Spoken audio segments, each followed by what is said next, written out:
กินก็ยังยากเนาะหมู่เจ้าเนาะจะแม่นบ่มีความสามัคคีกันแม่มีความหัวหน้าว่าแหละพวกเจ้าบ่มีความสามัคคีนายส่วนไปกินข้าวก็ยังปฏิเสธคนละเงิดหมู่เจ้าอย่าสิมาเถียงข่อยไผข่อยฮู้ดีนะเรื่องทุกคนนี่แต่มันบ่ถือได้สิมาตัดเงินเดือนพวกน้องนี่แม่นถือบ่ถือกระสุดข่อยนะข่อยเป็นเจ้าของเงินข่อยเป็นหัวหน้าหมดเจ้านี่ล่ะจอยเวียกของสินดาดเป็ดขาวแล้วหรอบ่แล้วได้เด้อพุ่นน่ะดิแต่อย่าบอกกีฬาเด้อว่าเจ้าเฮ็ดคันเราถามบ่ค่อยเป็นผู้เฮ็ดโดยเงินเดือนคือกันคันเจลาถามบ่จะได้4ล้านเด้อแต่เงินเดือนข่อยมีแต่2ล้านเด้พุ่นน่ะนะบ่ไปโลดนะบ่อยากเฮ็ดบ่เวียกหั่นเท่านี้แหละโดยคือเว้าเด้อโดยพุ่นน่ะ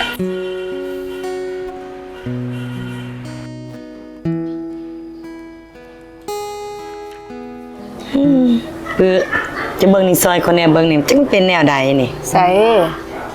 นี่จะก็เอาตัวนี้ลงมาดุมแล้วก็เอาตัวนี้ขึ้นเทิงติโอ้แม่นได้น้อ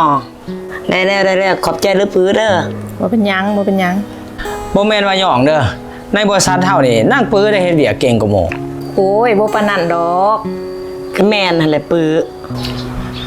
ให้เฮ็ดเวียกเฮ็ดงานมีแต่โซกันหันบ่เวียกหมู่เจ้าหันโอ้ยโซกันเรื่องเวียกแล้วว่านาให้สะปื้อเพิ่นเบิ่งเอกสารซอยหันตี้คันบอกละเที่ยงเวียกจะได้เราบ่สะปือมาซอยผู้นั้นผู้นี้อยู่หั่นแล้วบ่ได้เด้หัวหน้าบัดเวียกแย่สมุนไพรเราไต่กล้าผู้เขาเขียวหั่นแล้วเราบ่เอ้าตัวนั้นเจดาเพิ่นบอกให้อ้ายเฮ็ดโดยกงได้แต่เขาใส่เจ้าบ่ได้ซะบ่จะเป็นลูกน้องเขาได้หั่นแต่ว่าเวียกน้องนี่มันก็หลายเด้อได้อ้ายห้วยนางอันนี้หลายก็ต้องเฮ็ดติเขาเป็นหัวหน้าเจ้าค่อยใส่เจ้าบ่ได้บ่เดี๋ยวนี้ก็บ่ว่าไอ้ไผแล้วเวียกนี้เจ้าน่าจะไปล้างรถให้แน่เด้อโอ้ยพ่อหน้าอันนั้นมันเป็นเวียกส่วนตัวพ่อหน้าที่ตัวนี้อันเรื่องล้างก็ล้างได้อยู่พ่อหน้าแต่ว่ามื้อนี้เวียกมันก็หลายอย่าสู้หลายเรื่องนะให้เฮ็ดหยังก็ละเฮ็ดหั่นน่ะอยากปิ้วบ่อยากเฮ็ดละติเวียกหั่นโอ้ยก็อยากเฮ็ดได้แล้วพ่อหน้าก็ฟังความติแหละให้เฮ็ดหยังก็เฮ็ดแหละผู้แจ้งไอ้น้องร่วมเด้อมื้อแรงเด้อร่วมเวียกหยังดีหัวหน้าโอ้ยก็สำรวจประจำเดือนนั่นแล้วโดยหัวหน้าไอ้น้องเฮานี่พักเที่ยงนี่ไปกินข้าวนำกันเด้อเบิดทุกคนเด้อโอ้ยค่าเด้อหัวหน้าเอ้ยสิซื้อข้าวไปให้ผัวน้องก็ค่าคือกันข่อยก็ค่าคือกันได้หัวหน้าเด้อคุ้มเวียกช่วงนี้กินก็ยังยากเนาะหมู่เจ้าเนาะจะแม่นบ่มีความสามัคคีกันแม่มีความหัวหน้าว่าแหละพวกเจ้าบ่มีความสามัคคีนายส่วนไปกินข้าวก็ยังปฏิเสธคนละเงิดหมู่เจ้าโอ้ยก็แนวค่าเนาะหัวหน้าอย่าสิเว้านำพวกหมู่เจ้ามีแต่พวกบ่มีความสามัคคีอีลูกน้องก็มีแต่ลูกน้องแต่ตายหัวหน้าก็เว้าแห้งโพดคือแม่นนั่นติที่จริงแล้วข่อยบ่ได้ค่าเวียกดอกแต่ข่อยบ่อยากไปกินข้าวนำพวกเพิ่นฮะก็แม่นหั่นติคันไปแล้วก็เว้าพื้นผู้นั้นเว้าพื้นผู้นี้บ่รู้ขี้คร้านสิฟังหัวหน้าอีสังมักเว้าพื้นลูกน้องแท้ๆแม่นอ้ายก็ว่าคือน้องนั่นแหละเป็นหัวหน้าแทนที่สิเต้าโฮมความสามัคคีเอาไปเอามาก็สร้างความแตกแยกให้กับไอ้น้องอยู่ในบริษัทแม่นหั่นติจังซั่นน่ะเขาจังบ่อยากไปกินข้าวนำพวกเพิ่นสิว่าบ่มีความสามัคคีก็สร้างเพิ่นเถาะแม่นเนาะปื้อเนาะหัวหน้าน่ะบ่เข้าใจนะคำว่าสามัคคีฮะแม่นความสามัคคีมันหมายถึงความหักแพงปองดองกันนักซอยกันหาบหยาบซอยกันดึงมีปัญหาหยังก็ซอยกันแก้ไขซอยกันแก้ปัญหาแม่นเนาะจังซั่นเขาจะเอิ้นว่าความสามัคคีแม่นบ่แม่นสิว่าไปกินเหล้าน้ำไปกินข้าวน้ำสิเอิ้นว่าความสามัคคีอีสังกะยาอดเอาเด้อพวกน้องเด้อเฮ็ดจะได้เฮาเป็นลูกน้องเขาห่วยถ้ามันเกินไปร้ายก็บ่ไหวคือกันได้อ้ายก็สู้ไปนำกันนี่แหละน้อง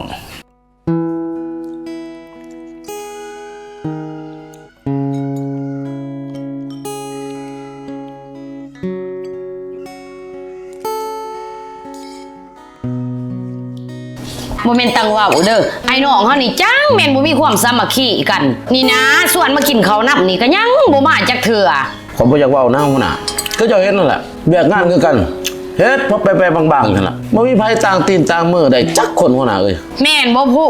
เวียกที่ส่งให้หัวหน้ามีแต่น้องน่ะเฮ็ดผู้เดียวคันสิไปซ่านำพวกนั้นหั่นบ่ได้เวียกบ่แล้วอีห่าข้อยก็บ่ฮู้ได้ว่าไอ้น้องบริษัทน่ะเป็นแนวนี้เว้ามาน้ำตาพอจะไหลหัวหน้าเอ้ย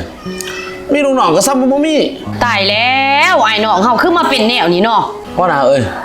บ่แม่นว่าเว้าเขาเด้อไอ้น้องแต่ละคนน่ะมีแต่ผู้แต่ตายเฮ็ดเวียกบ่สมเงินดำค่ำเดือนแม่นบ่บัดสิตายมาตายข่อยผู้ที่ผู้เฮ็ดเวียกผู้เดียวนี่บ่ต้องน้อยใจดอกผู้สิขึ้นเงินเดือนให้ดอก ก็ดีแล้วสัน เป็นจังไดไอ้น้องเซโดนโนเตอร์เฮาโรงงานน้ำดื่มน้ำแข็งครับเป็นจังไดเดี๋ยวนี้มาคบหน้าคบตากันเบิดแล้วบ่ แล้วนะ โธ่ไอ้น้องเฮาบ่สิพูดสามารถใส่แต่เสื้อลาวแซดเบิดบ่เสื้อเซโดนโนเตอร์บ่เห็นไผใส่ โอ้ยอยู่เพื่อนน่ะซื้อจานดาวแซดมาใส่ดีได้หัวหน้ามีหลายซอง แม่นันตีซองมวยปั่มก็มีซองสารคดีก็มีซองข่าวซองหยังก็มีหมด ว่าแต่หัวหน้าเอิ้นมาร่วมมื้อนี้มีเวียกอีหยังบ่ โอ้ยที่เอิ้นให้จะมาร่วมมื้อนี้มีเวียกสิลมน้ำคือบริษัทเฮานี่ผู้จัดการมีแล้วคือถ้าผู้แต่ว่าห้องผู้จัดการนี่ยังบ่ทันมีและเฮานี่ยังมาถามทุกคนว่าสิเห็นดีเอาไผเป็นผู้ห้องผู้จัดการ ก็นะก่อยเสนอเอานางปือเด้อนางปือนี่เป็นคนสมควรที่สุด แม่นหัวหน้าข่อยก็เห็นดีให้ปื้อเป็น แม่นขอยก็เห็นดีคือกัน ถ้าผู้เด้จะว่าจังไดแนะนำจะเป็นหัวหน้าเขาหั่น ค่อยว่านี่นางปืนนี่บ่ทันได้เราเฮ็ดเวียกบ่มีแบบบ่มีแผนเราเฮ็ดเวียกบ่ละเอียด คันสันสิเอาไผ น้องเสนอเอาไอ้ไผเพราะว่าเราเป็นผัวอาบุโซกว่าหมู่ได้แล้วก็เฮ็ดเวียกได้ แม่นเอ้อยคันบ่ได้ปื้อก็เอาให้ไป ไอ้ไผก็บ่ได้ดอกเฮ็ดเวียกบ่เป็นมอบเวียกให้เฮ็ดบ่เคยหลอนหน้าที่จักเทื่อ ห่วยสิเอาไผซะนั่น บ่ทันมีไผเหมาะสมจักคนอยู่นี่นะเรื่องเวียกเรื่องงานบ่ทันมีไผเป็นมืออาชีพเว้ามาคอยละอีต้นตัวเองนี่ที่มีลูกน้องคือบ่เจ้าลูกน้องก็มีแต่ลูกน้องแต่ตาย โอ้ยหัวหน้าคือเว้าแห้งแท้ เจ้าอย่าเถียงนั่งปื้อแม่นความเขาหั่นแล้ว เจลาเอ้ยน้องว่าบ่ต้องแต่งเขาดอก ห่วยบ่แต่งไผสิมาซอยเวียกเจ้า โอ้ยแต่งไปก็บ่มีความหมายดอกคันแต่งพวกนี่หั่นแต่งมาข่อยก็เป็นคนเฮ็ดเวียกผู้เดียวคือเก่า คันสันสิเฮ็ดจังไดล่ะเท้า บ่แต่งไผดอกมีแต่เพิ่มเงินเดือนให้น้องซะเพราะว่าน้องนี่เฮ็ดเวียกคนเดียว เอาจังสั่นบ่ผู้ น้องว่าจังซั่นละ ว่าจะเวียกของบริษัทลาวเซ็ตเนาะนี่เฮ็ดให้เขาแล้วล่ะบ่ นางปื้อเวียกตัวนี้ข่อยมอบให้เจ้าเฮ็ดนี่ฮอดซะล่ะ ยังบ่แล้วได้หัวหน้าเพราะว่าเวียกน้องมันหลายเวียก นานข่อยว่าแล้ว ว่าสิลองให้เฮ็ดเวียกเดียวนี่ก็ยังบ่หลอนซ้ำเฮ็ดบ่หัวหน้าข่อยลองให้เฮ็ดเวียกเดียวนี่มันยังบ่หลอนปกติทุกเวียกนี่ข่อยเฮ็ดเองได้หัวหน้ามีเวียกเดียวนี่แหละ ที่ข่อยลองให้เพิ่นเฮ็ดนั่นยังบ่หลอน โอ้ยตายแล้วแนวนี้เขาสิไม้หัวเฮาแล้วบัดนี้บ่แม่นมันฮอดกำหนดเขาแล้วบ่นี่ มื้อนี่แหละเขากำหนดเวลาให้เฮา ท่านอยู่ดอกหัวหน้ามื้ออื่นพวกน้องสิซอยกันเฮ็ด ท่านอยู่ต่อหัวหน้ามื้ออื่นคันเฮาเฮ็ดซอยกัน ให้มันทันได้คันบ่ทันเขาไม้หัวเฮาแท้ๆได้ ว่าแต่ว่าสรุปแล้วหัวหน้าสิแต่งไผเป็นห้องผู้จัดการ ตัวนั้นสุดข่อยนะข่อยเป็นหัวหน้า สิแต่งมื้อนี้เลยบ่หัวหน้า ตัวนั้นสิแต่งมือได้ก็สุดข่อยนะข่อยเป็นหัวหน้ามีแต่ว่าเดี๋ยวนี้หันข่อยสิตัดเงินเดือนของเจ้านี่มาให้ทะผู้เพราะว่าส่วนหลายมีแต่ทะผู้และเฮ็ดเวียกผู้เดียวเล่า หัวหน้าเว้าบ่ถูกนะ แต่ละคนนี่เขาก็เฮ็ดเวียกไผเวียกมันอยู่เด้ เจ้าอย่าสิมาเถียงข่อยไผข่อยฮู้ดีนะเรื่องทุกคนในนี่ แต่มันบ่ถือได้สิมาตัดเงินเดือนพวกน้องนี่ แม่น ถือบ่ถือกระสุดข่อยนะข่อยเป็นเจ้าของเงินข่อยเป็นหัวหน้าหมดเจ้า และต่อไปนี่5 โมงแรงจังให้ทุกคนนี่เลิกเวียกเด้อวันเสาร์วันอาทิตย์ก็เฮ็ดประจำบ่ให้พัก บัดเงิน OT นี่หัวหน้าบ่ไล่ให้บ่ บ่ได้ทุกมื้อนี้หันข่อยใจดีกับหมู่เจ้าเกินไปแหละ บ่เป็นติหัวหน้าเฮ็ดเวียกวันเสาร์วันอาทิตย์ก็สิบ่ได้ OT เป็นหรือบ่เป็นกระสุดข่อยนะข่อยเป็นหัวหน้า ห่วยคันเว้าจังซั่นปื้อน้อยจ้อยไปเฮา ห้วยหมู่เจ้าสิไปซ้ายกันเบิดนี่ฮะ